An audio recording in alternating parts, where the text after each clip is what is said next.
Mudah-mudahan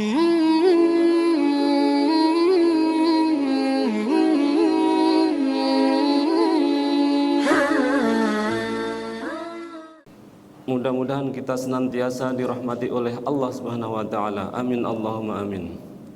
Puji syukur alhamdulillah, pada pagi hari ini Allah senantiasa berikan nikmat kepada kita. Walladzi khalaqalakum ma fil ardi jami'a. Allah lah yang menciptakan segala sesuatunya yang ada di dunia ini, semuanya fasilitasnya untuk kita bersama. Maka marilah kita mencoba untuk senantiasa memperbaiki syukur kita. Syukur dalam artian bagaimana kita bisa menerima, bagaimana kita bisa membuka diri. Karena syukur diartikan sebagai lawan dari kata kufur. La in syakartum la azidannakum wa la in kafartum inna adzabi lasyadid. Jadi ketika kita bersyukur kepada nikmat Allah yang telah diberikan kepada kita, kita membuka diri, insya Allah Allah akan menambah nikmat itu yang lebih banyak lagi dan lebih berkah lagi. Karena segala sesuatunya tentunya dari Allah Subhanahu wa taala, dan kita hanya mempunyai hak pakai. Apapun fasilitas yang telah diberikan kepada kita, kita tidak mungkin untuk memiliki selamanya. Begitu kita meninggal dunia, maka yang dulunya pernah kita klaim sebagai milik kita, ia akan berpindah tangan. Kemudian ketika kita menutup diri terhadap nikmat yang telah diberikan oleh Allah Subhanahu wa taala, berarti kita tergolong orang yang tidak mau syukur, membuka diri, ataupun tidak mengakui bahwa segala sesuatunya adalah dari Allah Subhanahu wa taala. Jadi kita akan diberikan azab yang pedih. Inna adzabi lasyadid. Jamaah yang berbahagia, kemudian setelah kita bersyukur, kita juga tidak pernah lupa untuk berterima kasih, untuk bersolawat kepada Rasulullah sallallahu alaihi wasallam. Allahumma shalli wa sallim ala sayyidina Muhammad wa ala ali sayyidina Muhammad. Innallaha malaikatahu yusholluna 'alan nabi ya ayyuhalladzina amanu shallu 'alaihi wa sallimu taslima. Karena bagaimanapun kita Islam, kita bisa menerima risalah dari guru-guru kita, dari ulama-ulama kita, tabi'in, itu semuanya atas berkat jasa Rasulullah sallallahu alaihi wasallam. Maka selaku umatnya, mari senantiasa kita memperbanyak sholawat kepadanya, dan kita berharap mudah-mudahan kita semuanya diakui sebagai umatnya dan akhirnya mendapatkan syafaatnya di hari akhir nanti. Amin Allahumma amin. Kaum muslimin jamaah salat subuh yang berbahagia, mengingatkan kepada kita bahwasanya man kharaja fi talabil ilmi fa huwa fi sabilillah hatta yarji'. Barang siapa yang mengajak untuk keluar rumah, kemudian berniat untuk menambah wawasan keilmuan kita, insya Allah kita semuanya akan dihitung sebagai jihad fi sabilillah hatta yarji'. Man izdada ilman walam yazdad hudan lam yazdad minallahi illa bu'dah. Barang siapa yang bertambah ilmunya kemudian tidak bertambah hidayahnya, karena hidayah itu harus dijemput, hidayah itu harus diusahakan.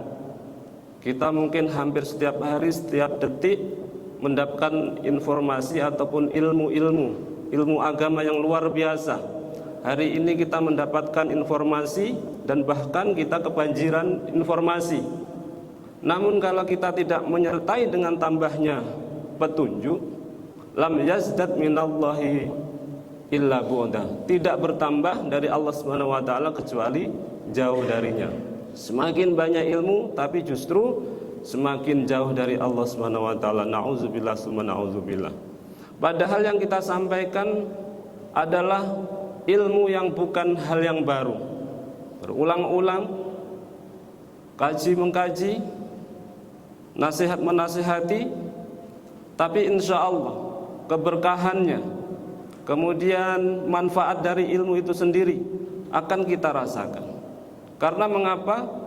Seseorang, kalau menurut Ali bin Abi Thalib, seseorang bisa dikatakan mendapatkan ilmu yang bermanfaat ketika disampaikan satu ilmu, kemudian ilmu yang ke-100 kalinya dengan muatan yang sama, pesan yang sama, dia seolah-olah menerima baru pertama kali. Artinya dia sudah mulai dititipi oleh Allah sebuah ilmu yang bermanfaat.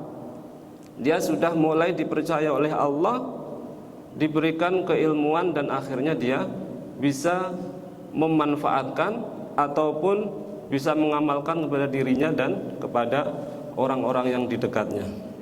Jamaah yang berbahagia, kajian ini semata-mata untuk mengingatkan kita bersama. Kita sering membaca surat Ali Imran. Pada bulan yang lalu kita sudah membahas tentang surat Ali Imran ayat yang ke-10 sampai dengan 15 yang diakhiri dengan qul a'unabbi'ukum bi khairin min dzalikum lilladzina taqaw inda rabbihim jannatun tajri min tahtihal anhar khalidina fiha wa azwajun mutahharah wa ridwanun minallah wallahu basirun bil ibad. Jadi ayat-ayat sebelumnya menjelaskan tentang bagaimana manusia itu senantiasa diberikan kecintaan kepada syahwat, kecintaan kepada lawan jenisnya minan nisa, kemudian anak-anak kecil, al-banin wal qanatir wal muqantarah min adz-dzahab wal fiddah. Jadi itu semuanya adalah hiasan di dunia ini. Tapi hiasan yang sebenarnya ketika kita di akhirat nanti adalah mereka yang betul-betul alladzina taqaw inda rabbihim, mereka yang betul-betul bertakwa kepada Allah Subhanahu wa taala. Maka dalam keterangan ayat selanjutnya adalah siapa mereka orang yang bertakwa? Alladzina yaquluna rabbana innana amanna faghfir lana dzunubana wa qina adzabannar. Mereka dikatakan sebagai orang yang bertakwa adalah mereka yang senantiasa mengucapkan, mereka yang senantiasa berdoa kepada Allah, innana amanna, bahwasanya kami akan senantiasa beriman kepada Allah Subhanahu wa taala. Karena kita semuanya mengetahui keimanan itu, keimanan seseorang itu yazidu wa yanqus, senantiasa bertambah, senantiasa meningkat ketika kita mendengarkan kajian ilmu, senantiasa meningkat ketika kita beribadah kepada Allah Subhanahu wa taala. Kemudian wayangkus, akan berkurang ketika kita keluar, akan kita berbuat maksiat, maka akan berkurang kadar keimanan kita. Maka untuk mengistiqomahkan hal tersebut diharapkan kepada kita untuk senantiasa berdoa kepada Allah Subhanahu wa taala. Innana amanna faghfir lana dzunubana wa qina adzabannar. Karena doa ini merupakan mukhul ibadah. Doa itu merupakan senjatanya orang-orang Islam. Bagaimana Rasulullah SAW mencontohkan, bagaimana Rasulullah SAW ketika mendapatkan perintah untuk berperang melawan orang-orang musyrik, orang-orang yang ada di Makkah, kafir Makkah itu, sementara dia harus memilih ketika perang Badar, dia harus memilih pasukannya Sufyan. Ketika itu Abu Sufyan pulang dari Syam, menjual barang dagangan orang-orang kaum muhajirin yang ada di Makkah. Maka orang-orang yang ada di Madinah, orang-orang yang ikut dengan Rasulullah SAW mengatakan bahwa itu adalah hak kami. Ketika itu Rasulullah SAW dipaksa untuk memilih, untuk berperang dan memerangi kelompoknya Abu Jahal. Akhirnya dia senantiasa berdoa terus berdoa. Karena kalau dilihat, dikalkulasi dengan logika, bagaimana kekuatan orang musyrik ketika itu, bagaimana perlengkapan orang musyrik ketika itu, sementara orang Islam yang ada di Madinah belumlah banyak. Maka di atas kertas ataupun kalkulasi hitungan akal pasti kalah. tapi dengan doa, dengan berusaha mengharap kepada Allah Subhanahu wa taala. Apa yang tidak bagi Allah kalau kita senantiasa merendahkan diri di hadapannya, insya Allah akan datang pertolongan itu. Kemudian contoh yang lain lagi, bagaimana kekuatan doa. Rasulullah SAW ketika diejek oleh orang-orang Yahudi, orang-orang Nasrani, kiblatnya ketika itu masih menghadap ke Masjidil Aqsa, maka diklaim oleh mereka bahwasanya agama Nabi Muhammad adalah agama yang mengekor, yang ikut kepada agama nenek moyangnya. Maka ketika itu Rasulullah SAW sebetulnya berdoa, namun beliau tidak mengangkat tangannya, tidak. Hampir setiap malam beliau melihat langit, berandai-andai seandainya Allah Subhanahu wa taala menurunkan perintah untuk memalingkan kita semuanya kaum muslimin ke arah Ka'bah, maka sungguhlah sangat senang.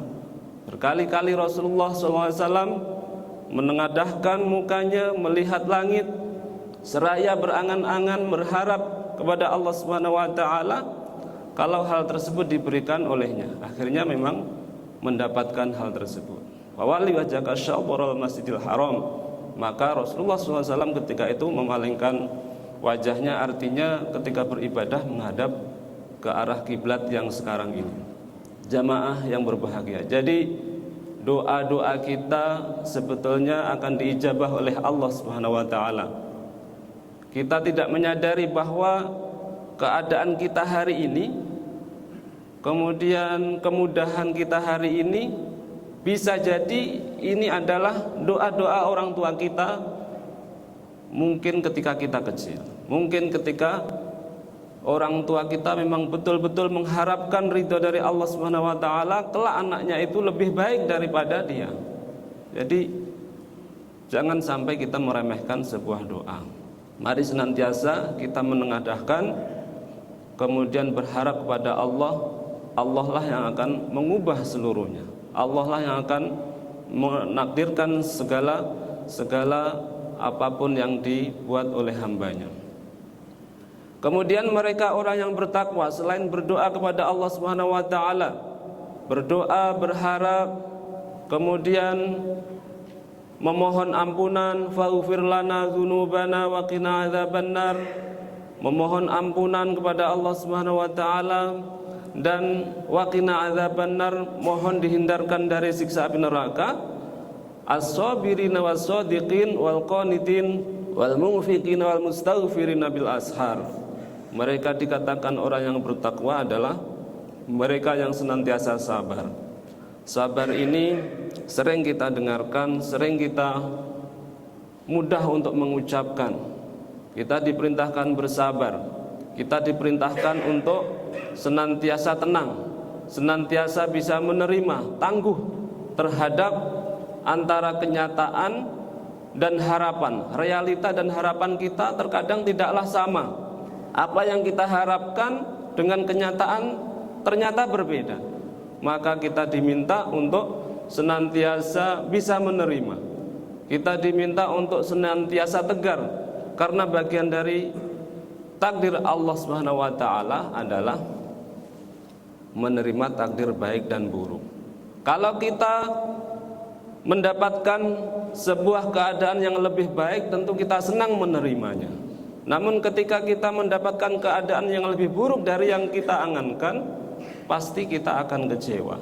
Nah, sabar inilah yang akan membentengi hati-hati kita dari kekecewaan yang telah diberikan oleh Allah Subhanahu wa taala.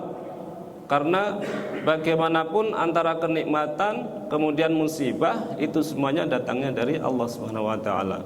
Konsepnya adalah innalillah wa inna ilaihi raji'un. Sesungguhnya kami ini adalah lillah, kepunyaan Allah. Semuanya yang ada di dunia ini adalah kepunyaan Allah Subhanahu wa taala. Innalillah wa inna ilaihi raji'un. Dan sesungguhnya kita semuanya itu akan kembali kepada Allah. Kita belumlah dikatakan orang yang hebat, orang yang mempunyai banyak hal, tapi pada kenyataan itu adalah kepunyaan Allah Subhanahu wa taala.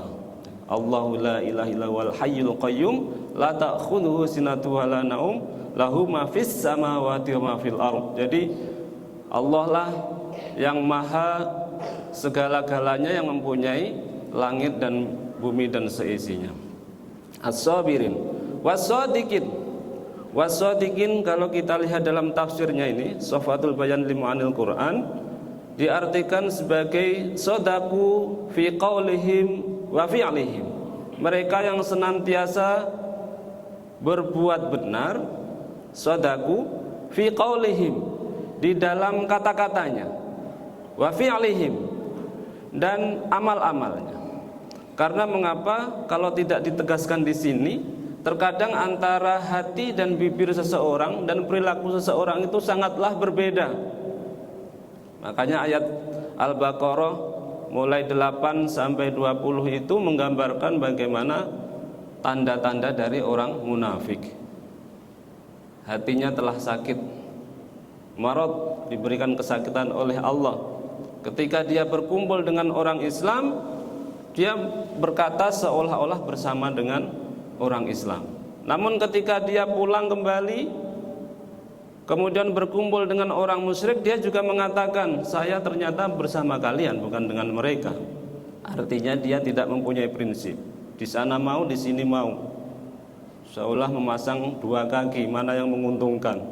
Padahal itu justru menunjukkan bahwa sifat hipokrit dia itu telah nampak dan pasti akan dinampakkan oleh Allah Subhanahu wa taala. Dan yang dikehendaki di sini adalah as-shadiqin, orang-orang yang senantiasa jujur dalam perkataan maupun dalam perbuatannya. Kemudian wal qanitin.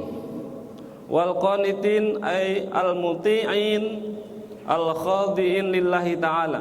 Mereka yang senantiasa taat kepada Allah Subhanahu wa taala.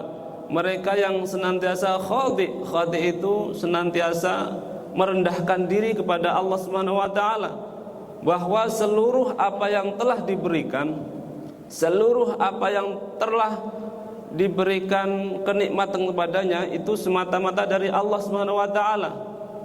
Bagaimana seorang umatnya Nabi Sulaiman, termasuk jin, ifrit, orang yang pandai, semuanya ditantangnya, bahkan siapa yang bisa memindahkan istananya Ratu Balkis. Ada yang mengatakan umatnya itu dari golongan jin maupun ifrit, ada yang bisa memindahkan dalam waktu sekejap. Artinya sebelum dia pindah untuk duduk, dia bisa memindahkannya. Kemudian ada yang lebih hebat lagi, sebelum kedipan mata dia sudah bisa memindahkan. Namun ketika dia dipuji oleh Nabi Sulaiman, dia mengatakan apa? Hadza min fadli rabbi. Ini semuanya adalah keistimewaan yang telah diberikan oleh Allah Subhanahu wa taala. Artinya dia tidaklah sombong. Dia tidaklah mengakui bahwa keilmuannya itu murni dari dia sendiri, melainkan dari Allah yang telah memberikan fadilah, fadl, keutamaan, ataupun bahkan kita katakan sebagai ma'unah, sebagai keistimewaan yang telah diberikan oleh Allah pada orang selain Nabi maupun Rasul. Jadi mereka al-qanitin, al-khadi', ataupun orang yang senantiasa merendahkan diri kepada Allah, itu adalah bagian dari orang yang bertakwa. Wal munfikin, dan orang yang senantiasa menafkahkan sebagian dari hartanya. Dia mengakui bahwa harta yang ia punyai, rizki yang ia miliki, itu ternyata ada hak bagi orang fakir miskin. Bisa jadi rizki-rizki mereka itu dari tangan-tangan kita. Jadi kita hanya sekedar untuk lewat rizki bagi mereka. Al-munfikin. Maka ketika kita menyadari hal tersebut, insya Allah Allah akan senantiasa berikan yang lebih indah lagi. Kita tidak pernah bisa merasakan memiliki itu. Terima kasih, kita menerima kemudian kita kasih. Kita menerima dari seseorang yang intinya dari Allah Subhanahu wa taala, tentu kita akan mudah untuk mengasihkan, memberikan kepada yang lain. Itu syukur. Kemudian wal mustaghfirina bil ashar, dan orang yang senantiasa memohon ampun kepada Allah Subhanahu wa taala bil ashar, pada waktu-waktu sahur. Karena seperti yang kita sadari, pada waktu-waktu sahur ini adalah waktu-waktu yang mustajabah. Aqimis sholata liduluki syamsi ila ghusaqil lail wa qur'anal fajri innal qur'anal fajri kana mashhuda.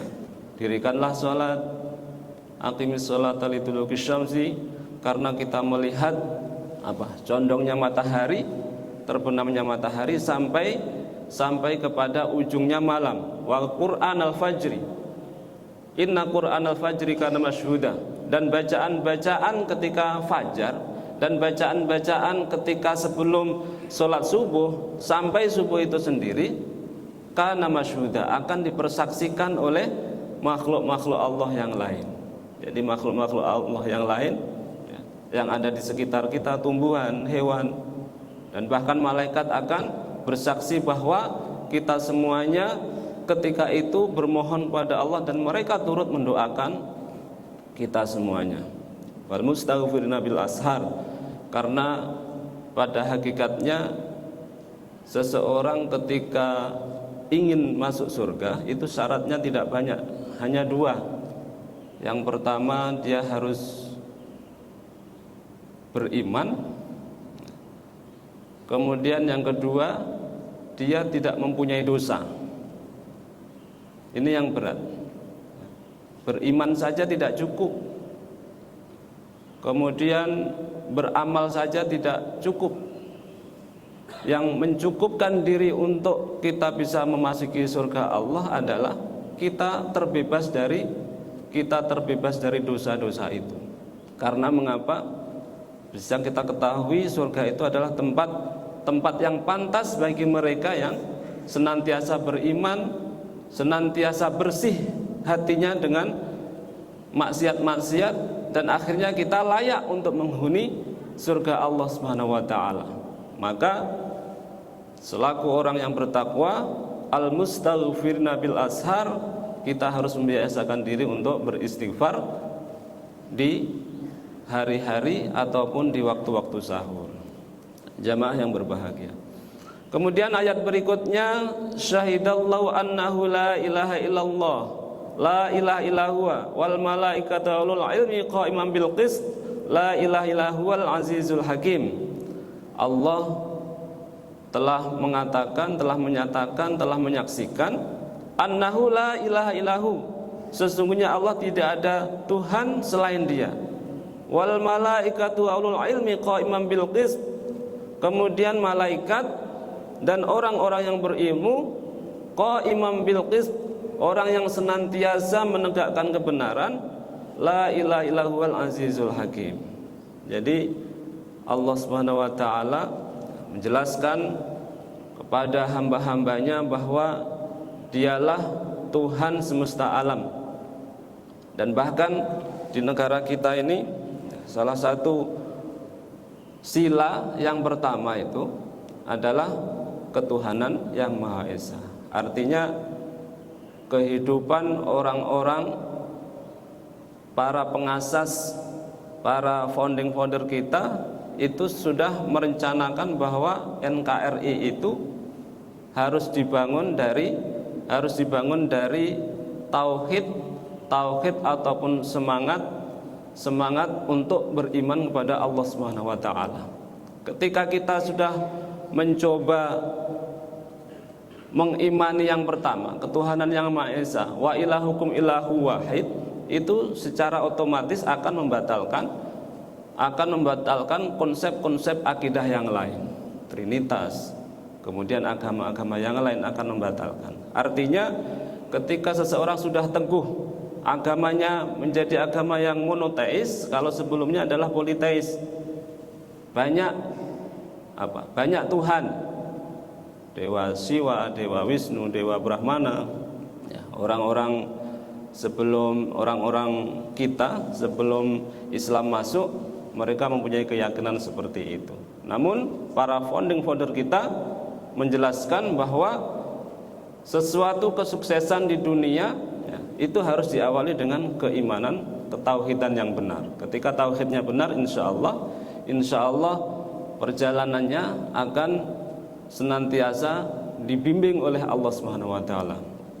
Makanya ayat berikutnya dikatakan innad dina indallahil Islam, bahwa sesungguhnya agama yang paling benar di sisi Allah adalah al-Islam, seperti yang kita rasakan hari ini.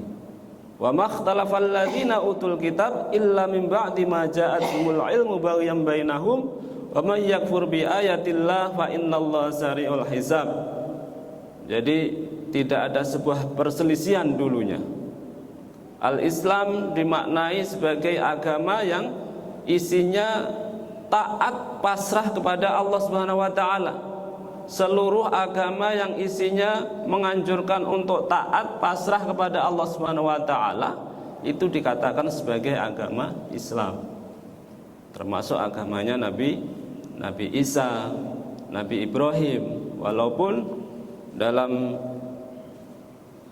keterangan sebelumnya itu dikatakan agamanya Nabi Ibrahim adalah agama Hanif, agama yang condong, agama yang mengutamakan tauhid kepada Allah Subhanahu wa taala.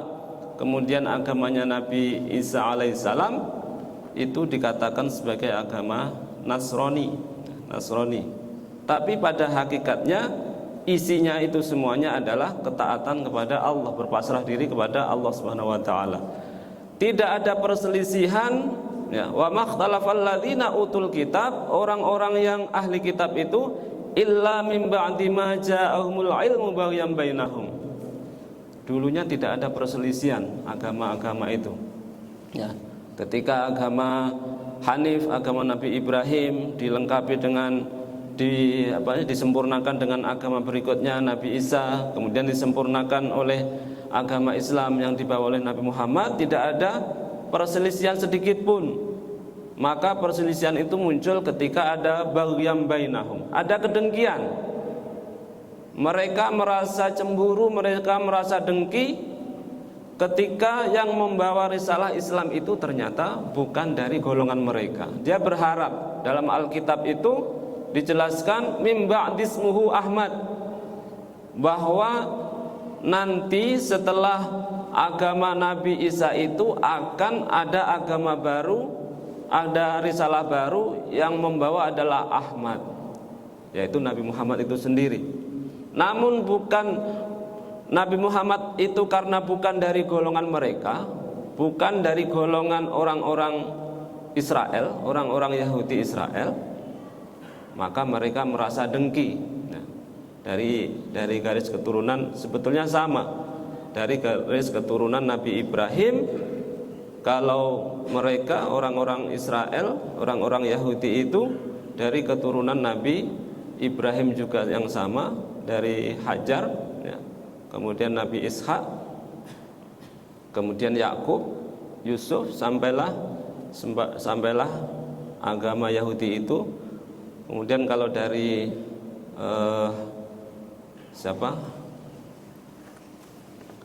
istri yang satu dari Nabi Ibrahim itu lahirlah Ismail dan akhirnya